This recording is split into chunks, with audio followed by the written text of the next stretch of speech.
Thank you guys for joining us. Why don't we start off by having each of you just briefly introduce yourselves. For the two agency guys, tell us who you're working with, and then Frank, of course, will tell us who he's with. Good morning, Jim Helberg, Chief Media Officer, RPA. We are the AOR for American Honda. I'm Noah Mallon. I'm the head of sponsorship, experience, and content at Wavemaker in North America, and we work with Aston Martin. Good morning, I'm Frank Weith. I'm the Director for the Connected Mobility Services for Volkswagen Group in the U.S. So we've already heard a little bit we've heard a lot about media already today. We've heard a lot about the customer journey. Gary was just talking about how he expects that the customer journey really is going to need to be personalized to an almost granular, individualized level. Why don't we start with the media spend? Where have you guys seen media budgets move and change over the last year or so? And to what degree is it or isn't it following your understanding of the customer journey as it's evolving? Go ahead, let's go down the line for that one. I mean, obviously you're seeing a continued shift to digital media, but I think you have to define what you mean by digital. I think when we say digital, we all think of either static or streaming video. I think you're actually seeing sizable moves still to search by a lot of manufacturers, but definitely a shift within the video world as a whole from linear to streaming. Certainly no new news there. Does it match the funnel? I think that's the biggest question we all have. This is a category that is driven by a tiered marketing architecture, so you have to keep that in mind, and I think we have to keep a very keen eye on the role of resources within those tiers, and I think that's gotten very blurred at times, and I think the technology that digital has offered us, as I have said multiple times, is frighteningly perhaps sending us to a race to the bottom of the funnel. All of those results and all of those analysis and analytics that we have are terrific, but can we still brand within that channel? And I think the answer is absolutely, but that's not the way we've trained ourselves to do it, so I think we have to rethink that. Yeah, so I would agree. You know, if you look at the marketplace right now, the best way to describe it would be frothy, right? Which is, we're selling a lot of vehicles are moving, but there's a lot of cash on the hood to make that happen and to kind of keep it going. And the reality is, if you pulled all that, the market would probably contract considerably. You know, not that that's going to happen all at once. But what that's led to is, even when you're talking about brand dollars, a lot of it is trying to drive the transaction. And, you know, I think that is missing out on the journey, because what you end up with is what you're seeing, you know, in the marketplace, where some great new vehicles, because they're new, may not have cash on the hood, and they're struggling to move off dealer lots when they've got competitors who are willing to incentivize those sales. So, you know, the brand affinity kind of doesn't exist for a lot of consumers, and we've got to bring that back. If all we're looking at is that last transaction, I think you miss out on it. In terms of dollar shifts, you know, I think there's a flight to quality, which is to say, we are seeing dollars in places like search. We're still seeing TV as a primary place with a little bit more choosiness around that. And when you look at digital dollars, we see clients being really careful about making sure they're in places where where it's brand safe. And even places like Facebook and Google, which have had some controversy, but things like Google Preferred, and being very careful about where those placements are versus just programmatically squirting everything out everywhere. So, being the one on the panel that's on the bottom of the funnel, I could definitely see there's a shift from, you know, the top tier of marketing dollars moving down, more focused, more targeted. Running the connected business means you're the node to our customers, and it's not the car's driven off the dealer lot and the customer's gone. We have that continuous connection now. We built a whole CRM mechanism to be able to keep that customer engaged with our products, with the dealership, through service leads, through push notifications when they're engaged in CarNet. And with that, we learn about our customers. We learn what's going on, what are they doing with their vehicles as far as locations. We have the history of who they are when they buy the vehicle. We know your credit score. I mean, that's probably one of the most secret things you could have.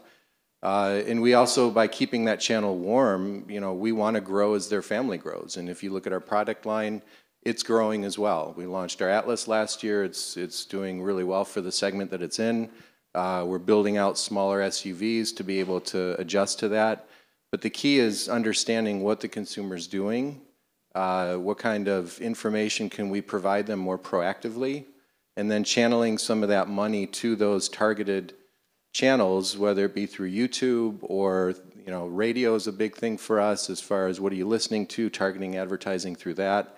So there's an evolving back-end technology that's going to support that to be able to channel the money more effectively. And I think that that's a huge point that you're making about the data that you're able to get even from a dealer level and have that pass back, and at the same time have the data that ideally, if you're doing a good brand campaign, you should be seeing, especially in digital, how that's impacting different audiences and having that move down the line. Because if somebody's been exposed to what you're doing on a branding level and you can tell that the response was positive, that's an audience that's going to respond better when you have a message further down the funnel that is more specific about model attributes or even about locate a dealer. Yeah, let me just add one more comment to that. Loyalty, right?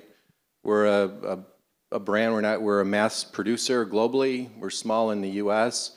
For us, it's about building that brand loyalty. First is the foundation and keeping that interaction with our consumers on the upside. And then from brand loyalty, you can evolve that into conquest.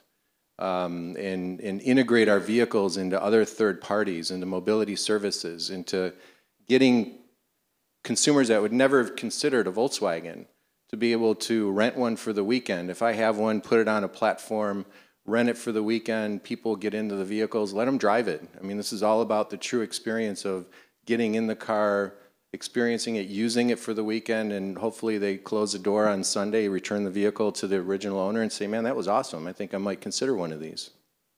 Just one more point on this. I have some recent J.D. Power data I saw that showed 50% of buyers, when the decision is made to begin the journey to buy a new car, 50% have made up their mind on the make and or model. 35% is the make, 15% on the model. So if we don't think branding at the top of that journey is important, or really more previously, and we race to the bottom, half of the game is already over. So unless you have the equity of a client like mine, like Honda, half of the people are out of the game at that point. Well, yeah, and by the way, that's backed up. We have our own internal research that backs that up completely. Because if you don't get folks in when they're not in that buying phase, and we like to call it the priming phase, when they're not in that buying phase, then you're never going to get them when they're in that buying phase, because a substantial chunk already know this is who I'm going to look at, and they probably won't look at anybody else and will not buy anybody else.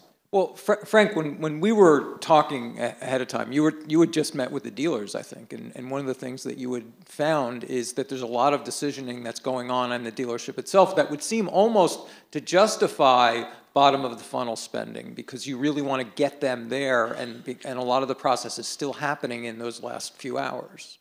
So I don't want to leave the message in the room where we're rechanneling all of our funneling. I think there's a lot of spending internally that we can reallocate, and the previous sessions incentives was mentioned, right?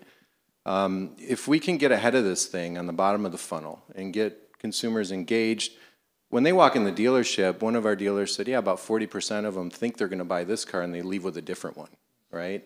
So when you look at digital retail and going to the front of that customer journey and saying, well, you know, we're going to bring them, channel them into Volkswagen, create a great digital experience like you heard earlier, bring them in, and then they're going to change their mind, so you need us as a dealership.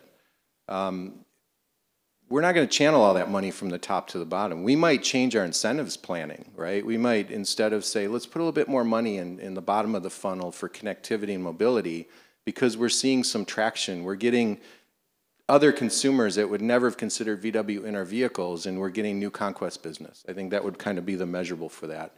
And then it'll slowly transition down. I think as connectivity and mobility becomes the key foundational element for electrification and autonomous, you'll see a major shift really into the digital space. But you know, that's several years out. But are we bifurcated here? And when we're talking about your worries that we're not doing enough branding at the top end, and if the market goes, Noah, your point, if the market goes soft, this all collapses because we're spending so much time on incentives. Is this a bifurcated approach then? Is it TV doing most of the branding and digital's really doing the transactional and the performance stuff? Is there really a chance for genuine and rich branding within the digital channels? I mean, I think yes, but I would also argue that a lot of TV isn't really doing branding right. And, there's substantial dollars being spent on Tier 2 and Tier 3 on TV, and I wouldn't necessarily, look at that as being branding. It's still around getting folks to dealer, and that's not unimportant.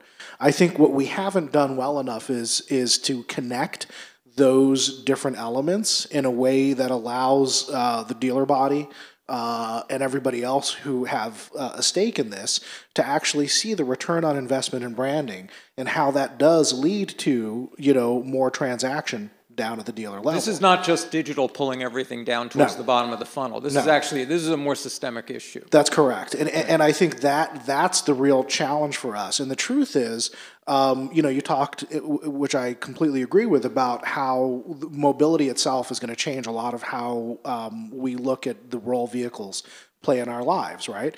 So we're on the cusp of some level of autonomy, probably not full autonomy. I think we've all seen enough things like the recent incident with Uber to know that we're a ways off from that.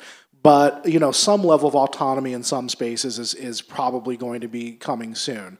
But even beyond that, the ownership relationship, I think, is also changing for some people. Mercedes just rolled out a program that allows people to essentially subscribe to a Mercedes, through the dealership and choose, I want C-Class.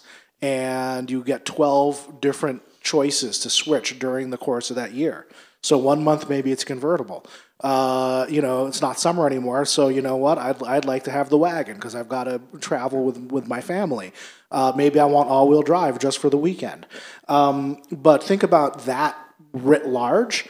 That's a huge shift. And if you don't have branding driving people to really understand, they want to do this with a brand and not through some third party who could kind of disrupt that process, it's very dangerous for manufacturers.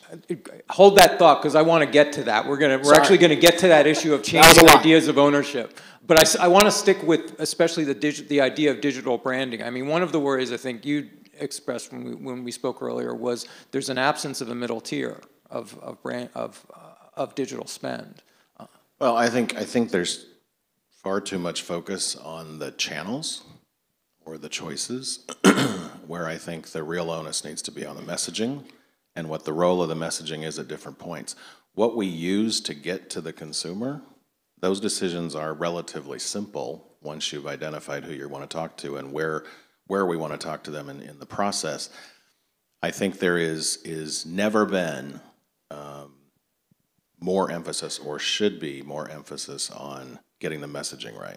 And I think when we talk about bifurcation of branding versus skimming the bottom of the funnel, that's a messaging issue as much as anything. It's not to say that digital can't work way up at the top of the journey and way at the bottom. It doesn't say that radio can't work in the middle. But to the point you're bringing up that we discussed is the middle of the funnel. I think if you look at journey funnel, whatever you want to call it, if you look at the middle of the process, and you're a manufacturer or an agency or anyone else, media, creative, whatever, look at the health of your brand there. Because that is where that 50% either tweaks to something else that has thought they've already decided, or the hook has already been set, and they will naturally slide down the process. That is all where people are making the decision around feature benefit. So how do you best message that? Where are the best places to message that from a channel perspective? Because if someone comes in with a very high, a brand resonates very high at the top of the journey, and the product falls apart in the middle, that's where this perception of product parity is hurting a lot of brands right now. So I put it on a messaging task much more than just channels. Frank, you wanted to talk to that? I think the middle is going to be more focused on the technology aspect. You look at the evolution of connectivity, where it started in the early days with OnStar. We called it Telematics 1.0, and it crashed. Nobody could pay for it. It's expensive. We've figured out a way to monetize data. We figured out a way to make cars usable and useful for consumers. And I think it still boils down to the basics of the cost of ownership and integrating that vehicle into the consumer's ecosystem, right? The usability of that car and how does it tie into my daily life? I'll throw out a little teaser. Imagine you walk into a dealership and you have the option to provision that car for any cell phone carrier, the big ones in the US. And you can pair that into your home data plan. And it becomes a device. And you don't have to worry about a separate data plan to use all the features. You just turn it on, the Wi-Fi's there. Now you have another media channel that's streaming in, right? There's partnerships that the MNOs have that we're interested in to be able to stream in content, to be able to direct some advertising or preferences or whatever it may be. But it's the ease of ownership. It's you're in the dealer, you sign up, and it's done. I mean, how cool would that be? Is that answering, to some degree, that idea of a feature set that you can advertise against? Has that been part of the problem? Is that we've seen a sort of a flattening of quality and features. We've seen most of these cars improve. We've seen the feature sets reach parity. So I wonder, what is there to advertise against at that middle level? Yeah, I mean, I think it's a little bit of that, but I do think that technology differentiation is where there isn't quite parity. I mean, if you sit in any of the cars on the floor, or if you've been to any dealership, you'll know that things like syncing your phone are really different from manufacturer to manufacturer, and some of them make it easy, some of them make it a nightmare. I was talking about, you forgive me for bringing up another brand, the new Ram. When you look at the touchscreen in the new Ram, it is like a huge iPad. It's stunning. And that in and of itself for some consumers is going to be like, oh man, I'd like to look at that every day and be able to, when I'm traveling around and have my map be huge like that. I think those things are actually going to be more and more important. A lot of the differentiation is going to be in the interior, the comfort, the technology that comes along with that, and the connectivity, which I think is a really great point. How easy is it to connect up with the other things that you do in your life? And there is still differentiation there, and I do think that's where the middle becomes a great place to set yourself apart and be in that decision set, so that when you get to that decision stage and you're in market, that brand is there and that model even might be there. Yeah, to the connectivity part, it's not pairing your phone. It's actually pairing the embedded module, which is the modem or a phone itself within the vehicle. I mean, that's really the core technology that the auto industry is evolving into rapidly. Just to be able to maintain that connection, put it into our back-end systems. We have an agreement, we'll get the data, we'll figure out ways to add value to the consumer so they can lower their cost of ownership, whether it be partnering up with third parties for car sharing, for ride sharing, or delivery services, or ecosystem integration into, you name it. I think once the structure's built and we have that connectivity and the ability to integrate third-party APIs, it opens up a whole different channel of usability and a user experience. Which is super cool. So the car essentially becomes a mobile device, which is where it is already anyway. It's just the definition of it hasn't been quite on that level. I think it's really cool. And there's the marketing message, right? And it changes it changes the identification the consumer has with the vehicle. I mean, for years, we started the show with a panel, and they were talking about that there are certain things that haven't changed, and people still see their car as an expression of themselves. In some sense, what Frank's describing is your car is an extension of your digital identity and your digital self, and that's somewhat different. That seems like it's an evolution. Yeah, but you'll still get a cool car with it.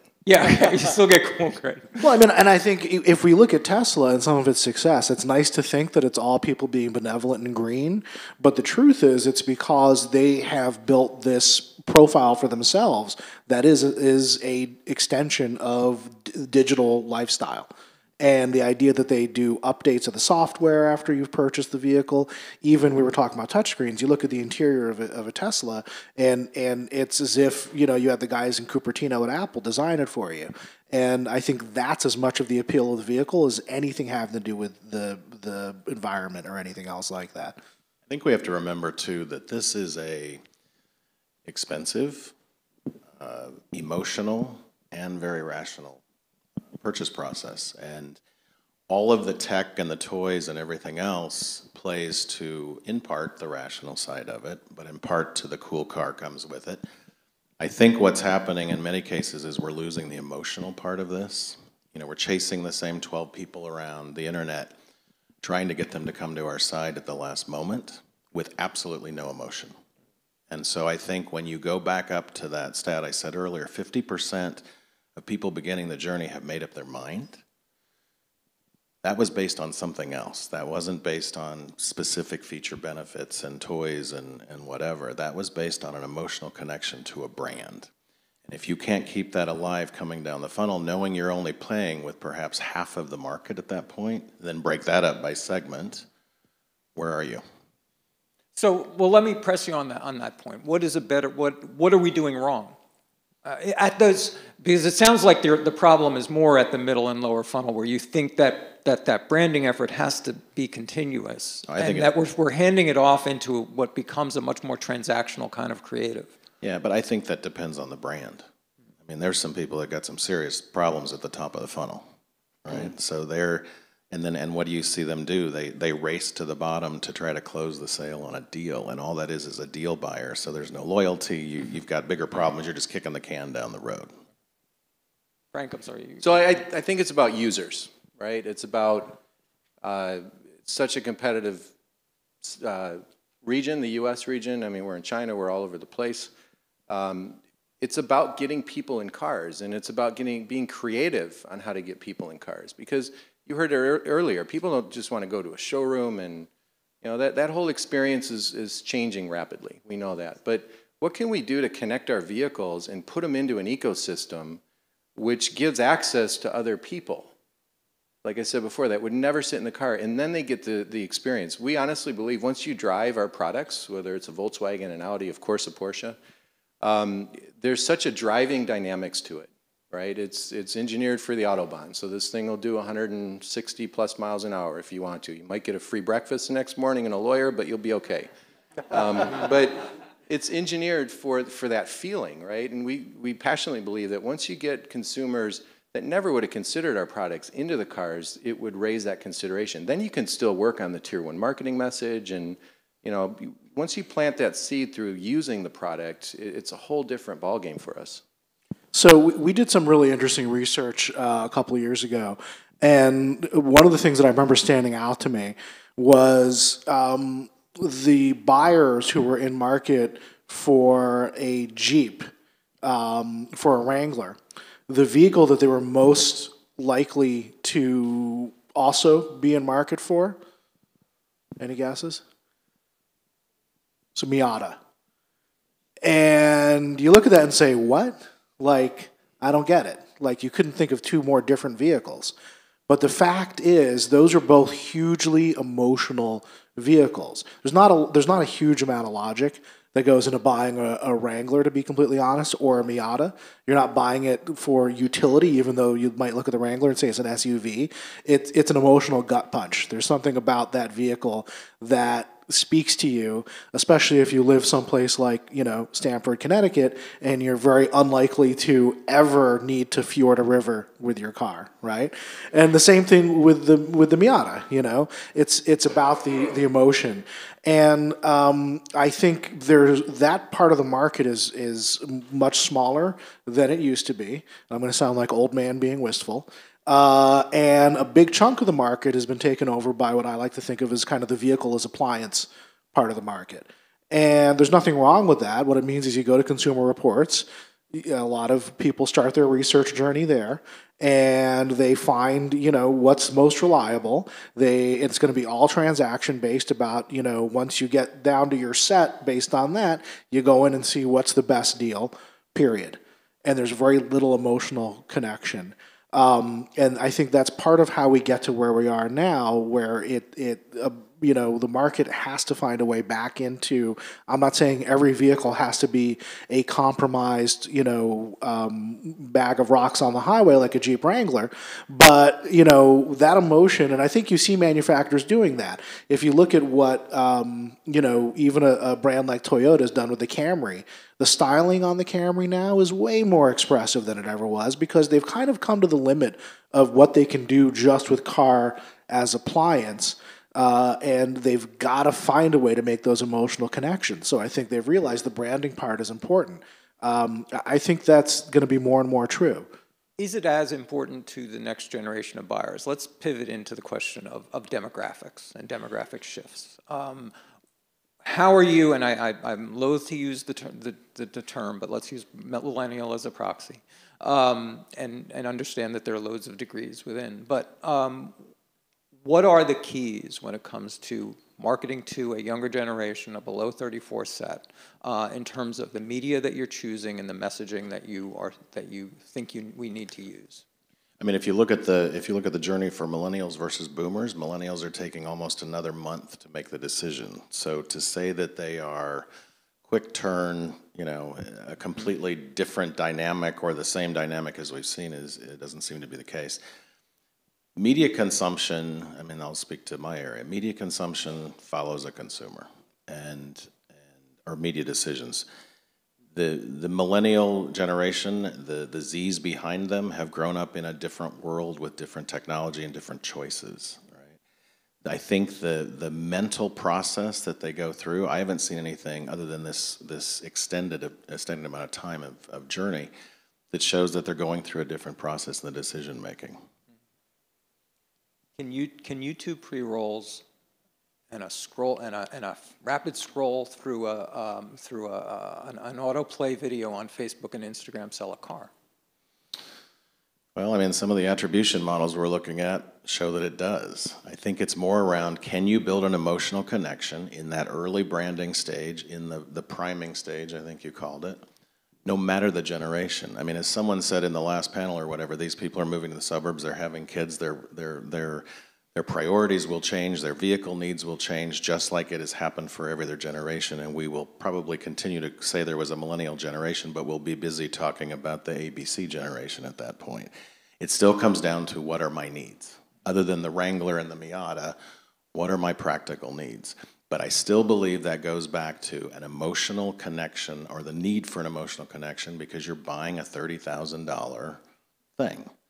And I think if you ask anyone who has recently bought a Camry or an Accord or a Civic, how do you like your appliance? They would be offended because they believe it is a statement about them. And I think that if we commoditize that process or product around what we know around specs and don't communicate and drive the emotional connection with consumers, you will see brands erode. And I believe that the messaging that's happening mid-funnel, which is really mid-lower, is the way we're behaving from a media perspective and a messaging perspective. And certainly at the lower funnel, there's absolutely no discussion or reflection of the emotion and the thrill of buying a car. Yeah, I think that's really true. And I do think one of the things that we do know about the younger group of buyers and millennials and Gen Z, whatever you want to call them, is that they're harder to reach with paid media. It doesn't mean that they're not being reached by it, but where we start to see some shift, and not so much in automotive, but in other brands, but I think that automotive usually lags some of this stuff, is trying to reach them in places like product placement, which we do in auto and has always been done in auto.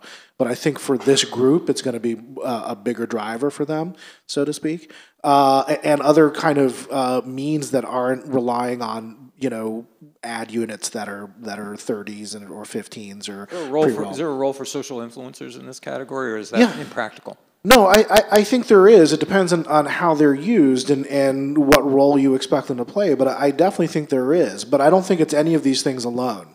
I think it's that totality, and your point is a really well taken one, which is it's not about saying it's influencers or it's TV or it's digital. It's about recognizing, who are you actually reaching? Who are the people who are receiving this message, and what is it that you want them to come away from, having seen or received that.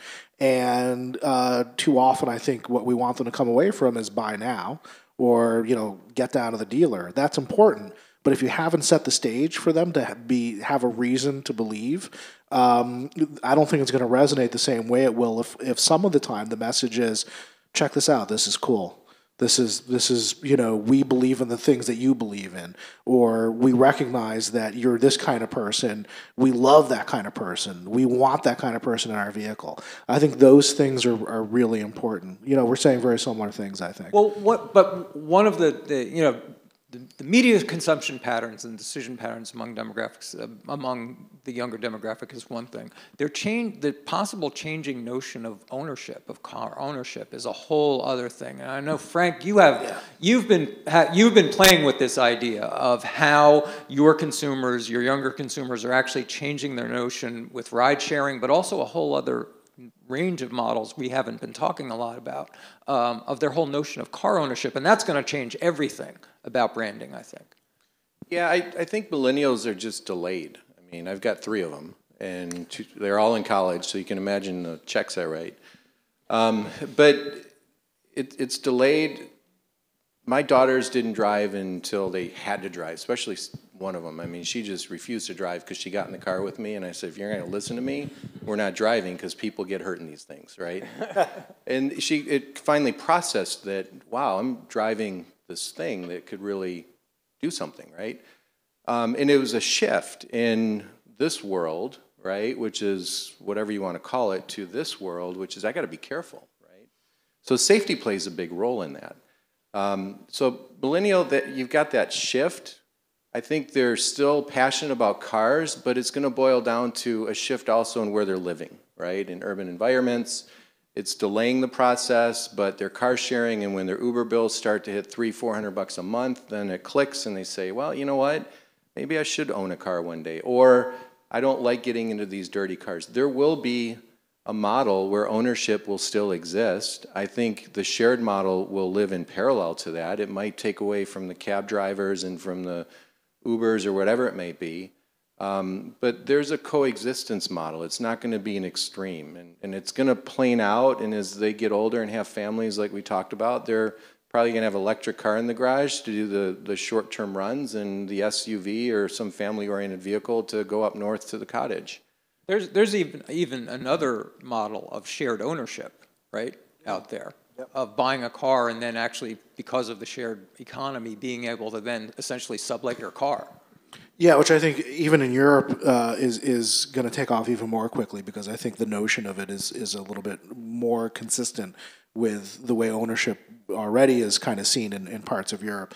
But yeah, no, I mean, I think all of these things working in parallel are going to be what we see. As I said before, I'm fascinated by the whole idea of a subscription model, where it's not about owning a model, but it's about having the ability to upgrade and do the kinds of things that you think of more about, around things like phone ownership, but having that, be your experience with a vehicle. I think that's pretty profound. And again, comes back to, do you want a third party coming in and disrupting it? Like, imagine the next version of what Zipcar could be, because they haven't really gone far down that, where you could have multiple vehicles, manufacturers available to you, and you can switch it out like changing, your clothes. Well, and that's exactly it. I think, you look at some of the OEMs, our competitors, they're going out and they're building their own car sharing platforms, right? I get it if it makes sense, if you have the scale and the volume. We look at it as, let's find the partners, right? Let's put our cars into their marketplace, and let's let other people drive our vehicles and experience the cars. And the sum of all those would increase the number of users. You as the owner of that vehicle would then reduce your cost of ownership. So we've taken the cost of data ownership out of an extra expense for the vehicle, and we'll move it into your home plan based on whatever carrier you want. That's already reducing cost of ownership. You look at usage-based insurance, right? The driver score rating is going to someday be evaluated equally as your credit score, right? And from there, you can actually come in and say, well, I'm reducing my cost of insurance. So our objective is make the car accessible, make it usable. Let's lower the cost of ownership, give them an opportunity to monetize their own vehicle.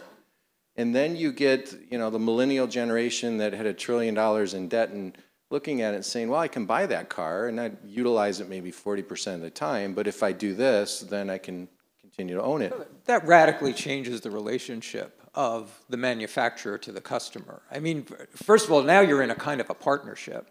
And the advertising pitch becomes closer to a B2B play than a B2C play, because now you're telling them how much money they can make on their car. I mean, I have no idea how far this goes and how popular this would be, but it really speaks to the changing idea of what ownership means. And maybe it comes back to the earlier point about branding, is that as we start seeing this leakage in our traditional notion of ownership, it may actually put even more pressure on the top of the funnel, that branding becomes more important. I think it does. And I think it also, the role that dealers would play in that future isn't completely clear. And that becomes kind of an interesting part of this too, because you've got all these, you know, small and not so small businesses across the country who could be affected by this. And there are franchisee laws that make some of the more far out ideas kind of hard to do, as Tesla has found with a not so far out idea. But I think that does kind of beg the question, you know, the bottom of the funnel, what that is may change radically. And so that changes a lot about who we talk to and what we say to them and what we want them to do. I mean, there's definitely a space for the dealers. It's not overnight it's going to be replacing them. Look at the lease return vehicles that come in. Look at the opportunity that the dealership or even us as the OEM has to put those cars into an ecosystem that then, you know, they're used vehicles. We know how well they were used, and if they were, you know, based on the driving characteristics of the previous owner, we could actually pull leases ahead because they drove this car gingerly, and we know the residual values would be higher than those that drove them more aggressively, right? But you formulate all that into the used car business, and then we could look at a portfolio of saying, I got a fleet of used cars that we can create a product around that consumers can come in and start going with an electric car to the Atlas, to the Tiguan, to the Golf, to whatever it may be, right? So there's an untapped market, I think, to get millennials, to get other customers into our products, and we can build all that digitally around the consumer and what their needs are. It sounds as if this sort of comes back to your point about the creative challenge here, because for an immediate panel, there's been a lot of discussion here about getting the messaging right, and maybe that's how all media panels always end, is that it's creative fault. It's not us, right? But it seems as if this speaks back to the creative challenge. It's going to be much more varied. It's going to have to become as diverse as the targeting mechanisms that we're using.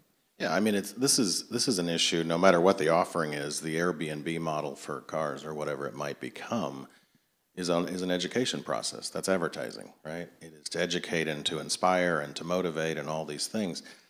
The media choices will be made based on the segments of the population that you want to go after with whichever those stories might be, and the channels will become more complex. The layering is the key. Your point, it's not all about social influencers. It's how social influencers are working with your Super Bowl strategy, with your programmatic strategy, et cetera, et cetera, et cetera. So layering. But what is the USP? This still goes back, whether it is a new ownership experience path or it is the traditional. What is the USP? And all of that, in my opinion, will always come back to how strong is the equity of the brand offering that storyline, because everyone sooner or later will line up with the same offering. So how we behave in the market as brands, both from a messaging perspective and from a media perspective, is still the critical decision we make every day. We have time for questions. Yes, and we have one right here. Cool, thank you. This question is actually, my name is Christopher Vegas, I'm with Amobi. Frank, this question is actually specifically for you. I was just curious, what is driving innovation for Volkswagen? Do you think it is Tesla that's like setting the standard? Because you hear a lot about OEMs releasing electric EV vehicles, connected devices within the cars, Wi-Fi within the vehicles. What is driving the innovation? Similar to the way that Google kind of set the standard for like the digital marketing space, who do you think is a leader in innovation within OEMs that is driving or setting the standard for how you develop products? Yeah, I think, what Tesla showed us, they were disruptive. Even Bob Lutz years ago said, man, these guys really made us aware of what electric cars could do, and you saw that shift. I think regulation, CO2, is a key driver. That's really what's energizing this whole electrification strategy, is to reduce carbon, CO2 emissions. We do our calculations from front to back with our fleet, and you can calculate right to the car how many electric cars we have to sell in the market to be able to mass producer in the US, right? So a lot of that stemmed from California. You've got the Section 177 states that adopted it. It's real, and we're building our whole future strategy on it. We're going to launch a lot of models after calendar year 20 to 2025. You're going to see a lot of electric VWs out there, and some of them will be really cool. And I think the market drives it when it comes to how do you get consumers engaged in the car, where they want in the car. Electric driving is different in a sense from gas driving, charging stations. What experience do you build around the charging stations? How do you connect the consumer to the car, to the charging station, and the experience? And then the other part of it is just sheer fun. How do you make the car a blast, right? What are little things you can engineer into this thing that the consumer goes, you know what, that's really cool. And I got into our Tiguan. I was in our headquarters yesterday and got in a new Tiguan, and it has heated seats, right? And it has a heated steering wheel. And in my Touareg, I've got a heated seat, I got a heated steering wheel, I'm doing this around the car. I got in the Touareg, and it's simple, but there was a heated seat and steering wheel button on the driver's side. So I hit that one button, and I got them both. I was like, wow, that's pretty cool. No, I'm kidding, but I think these little nuggets that we can put into the product enhance also the experience in the brand. So legislation, consumers, what are they looking for, and just the passion and the emotion about making the cars cool. Another question right here. Yep. Hi. We've seen purpose generate some of the most powerfully emotional advertising in the last few years. The State Street Global Advisors, Fearless Girl, won 18 Cannes Awards last year. And before that, it was Lockheed Martin's Field Trip to Mars, won 19 the year before. So we've seen in other industries brand purpose or a shared purpose with stakeholders kind of leading to some of the most powerfully emotional advertising. Is it naive to believe that corporate purpose can play a big role in automotive branding? I don't think it's naive. I think if you think about some of the best-known brands in the car world, they may not have aligned themselves to an altruistic purpose, but they've got a clear mission in terms of what they stand for. But I would even, so Porsche comes to mind. that you love to drive, and that's what Porsche's there for, and that's as clear as you could possibly be. But I think you see brands, Subaru for sure has kind of dabbled in some of the more purpose-driven, messaging and ways of going about things, especially with the focus on animal lovers and trying to make it a better world. But I think there's a place for that, for sure. I think you want to stake out the territory and have it be authentic, and that's always a hard thing for any brand. You've got to really live it and do it. One of the brands that I'm happy to represent outside of the auto world is IKEA, and they do that very well. But if you aren't authentic about it, I think it blows back very quickly. So you've got to be really clear about why you're aligning yourself with whatever purpose it is you do. We have to wrap? We do. Gentlemen, thank you very much. That was fun. Thanks. Great. Yeah, thanks. Thank you, Steve.